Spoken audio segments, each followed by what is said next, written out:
Mayong adlaw Pilipinas, mayong adlaw Cebu, mayong adlaw Visayas ug Mindanao, ilabi na sa mga Cebuano speaking people, mga Visayan people, the Visayan speaking people. Mga higala ug mga kaigsunan ko ni mga tagna, kamo akong giyawag nga smubong panahon.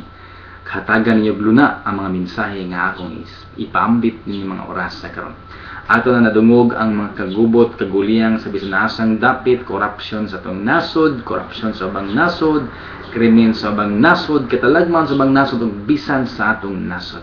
Ini mga oras sa karon magapaambit ako kaninyo sa mga mensahe nga may kalamdigitan sa gitawag og kalag. Tungod kay dool na ang gitawag og kalag-kalag nga mga tradisyon sa atong mga katigulangan ug mga namatag kahayag, labi na gid sa atong relihiyon nga may namatag kahayag. Apan ni mga higala o mga kaigsunan atong ipangutana sa atong tagusa kanato, tinuod bang dunay kalag? Din gikan ang kalag o say mahitabo sa kalag kung kini mo pahawa na nining kinabuhi.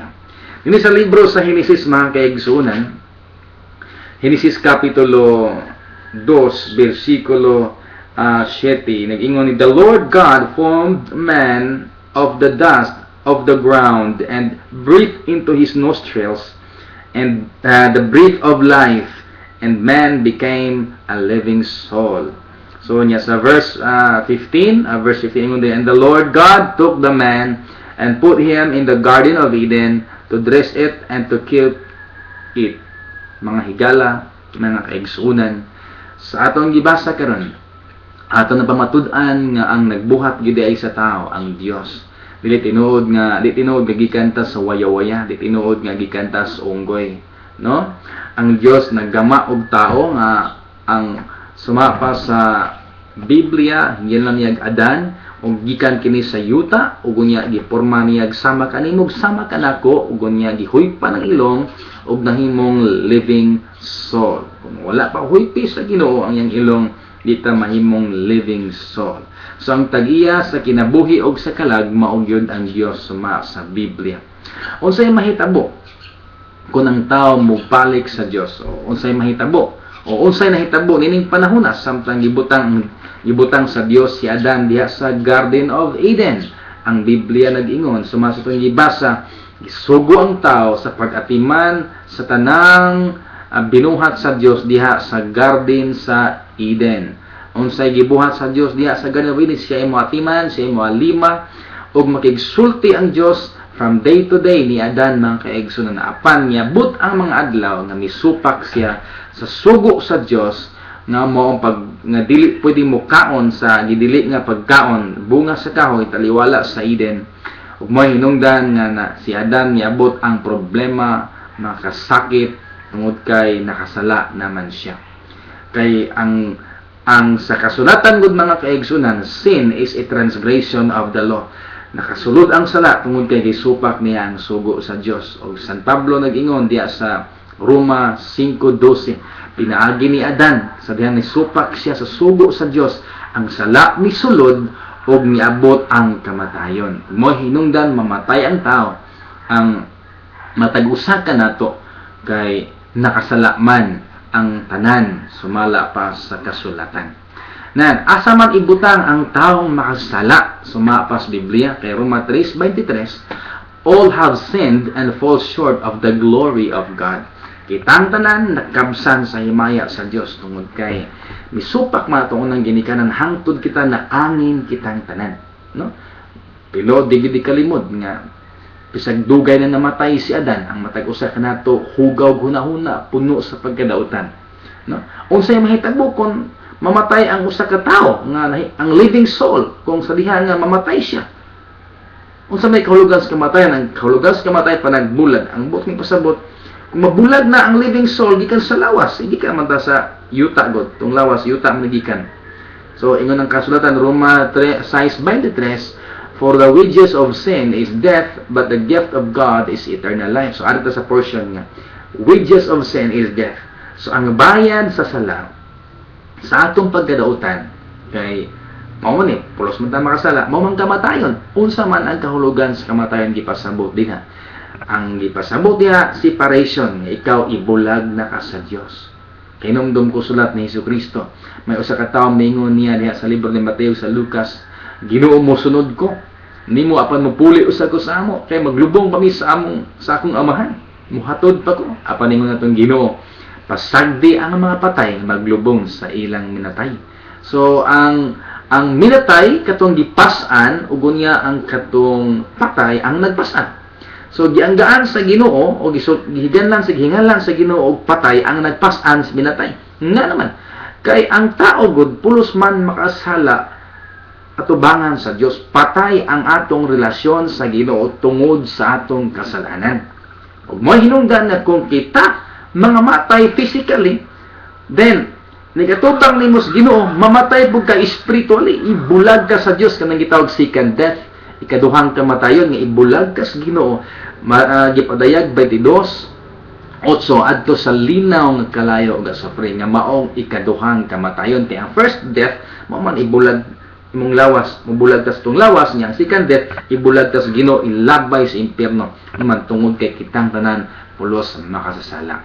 Apan dunay chance sa atong gibasa nga apan Roma 6:23 nga kuan apan ang gasa sa Dios mao kinabuhing walay katapusan anaa kang Ginoong Hesukristo. So may chance pa. Imbis may impyerno ang tata, dili ta pwedeng may impyerno sa diha nga kita mudawat sa gasa sa atong Ginoong Hesukristo. Kining kalagnong bahin nga mao ikaw ug ako.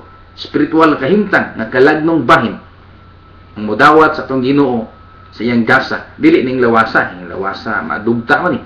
Ikaw nga naa sa iyong lawas, mudawat ka sa gasa sa Dios nga mao si Hesukristo, imo siyang isipon, tuhuan, dawaton ingon nga Dios ug manluluwas sulod sa imong kasing-kasing ug maingon ka, Lord, nagtuo ko nga ikaw nagpakamatay sa cross ug nabanhaw naglingkod sa tuong trono sa amahan aron pagpasaylo pagluwas kanako. Ingon ang kasulatan, madawat nimo ang kinabuhing walay katapusan.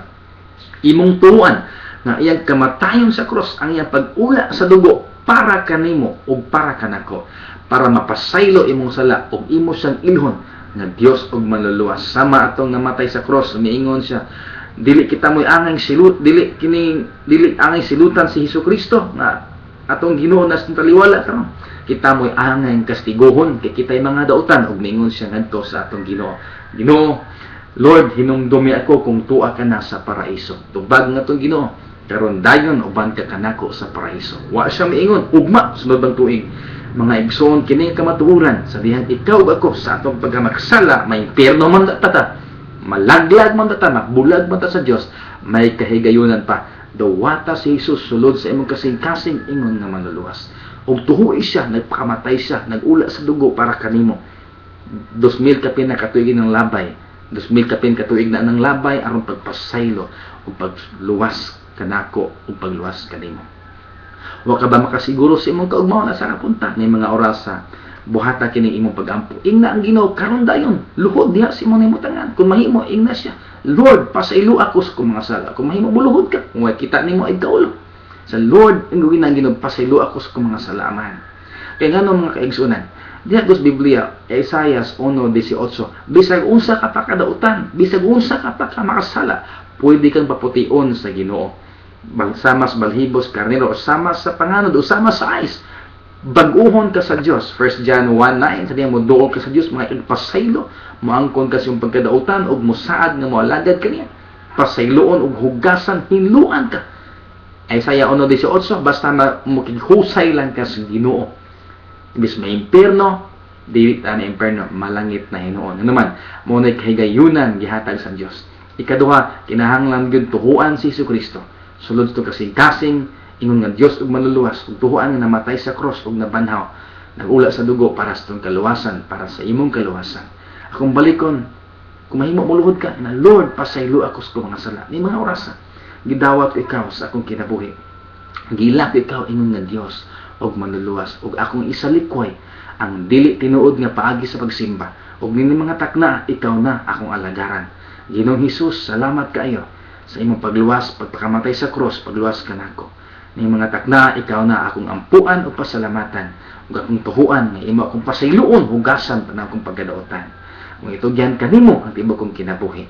Diya sa imong gamhanang pangalan, in Jesus name we pray. Amen. Bisag ingon ana lang mga pag-ampo. Balikan ning video niya diya sa imong himutangan. Di man nimo masagulo, pwede nimo mukhang nimo pamaagi. Ug ning Ginoo pasayloon kaniya sa imong mga sala. Daghang gipasaylo, Mateo nga kawatan og buhis, Sakeo nga kawatan og buhis, si Maria Magdalena nga burikat, si Saulo nga kriminal nga nahimong San Pablo, si Pedro nga bakakon, gipanpasaylos Ginoo sa ilang pagkadautan sa dihang migduol sa Dios, nagpaubos silang kaugalingon ug miila kaniya ingon nga manluluwas ug bisaad nga magkinabuhi subay sa kabuton sa Ginoo.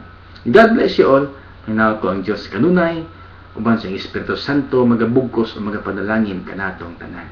Sa pangalan ni Jesus. Bye-bye. Kini ubos nga lagad sa Dios, Brother Edwin Canonigo sa Jesus is Lord Christian Assembly, Poblasyon, Sambuan, Cebu. Bye-bye. God bless.